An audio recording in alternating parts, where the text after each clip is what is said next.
Le président de la République démocratique du Congo, Félix-Antoine Tshisekedi Tshilombo, a effectué un remaniement au sein de son cabinet. L'un des changements majeurs concerne le départ de Fortuna Bisselele, ex-conseiller privé du président. Il est remplacé par Kaumbu Mandungu Bula. Ce dernier assumait depuis septembre 2022 les fonctions de coordonnateur exécutif du bureau de coordination, de suivi et de contrôle du projet du port en eau profonde de Banana dans la province du Congo central. Fortuna Bisselele aurait dû démissionner avant de dévoiler ce qu'il présente comme l'agenda caché de Tshisekedi dans un deal avec le président Kagame qui aurait échoué. Ceci dit, ça ne s'explique pas le remplacement de 15 personnes du cabinet de Félix Tshisekedi. Est-ce que, comme on dit couramment chez nous en Afrique centrale, que le président veut faire bouffer ses proches, entre guillemets, faire manger les proches, entre guillemets?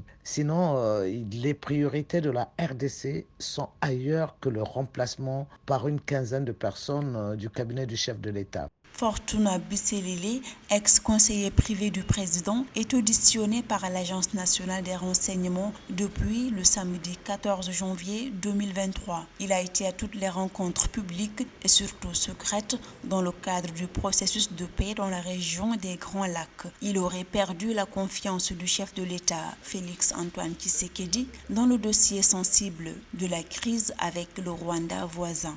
Je pense qu'il ne perd pas de vue que les élections sont proches, que la sécurité dans l'Est de la RDC n'est pas acquis et qu'il faille ouvrir des fenêtres pour faire la paix dans cette partie du pays avant les élections. Sinon, ça sera compliqué pour lui et l'opposition sera vent debout contre lui si les élections ne sont pas tenues à date. D'autres conseillers du président congolais ont été également relevés de leurs fonctions. Il y a notamment Didier Beto-Apala, ancien coordonnateur de la sécurité interne du président, actuellement aux arrêts, Topin Kabongo, ex-assistant personnel du président, et Jean-Claude Kabongo, ex-conseiller en charge des investissements. Ce remaniement intervient à 11 mois des élections générales du 20 décembre 2023 en République démocratique du Congo.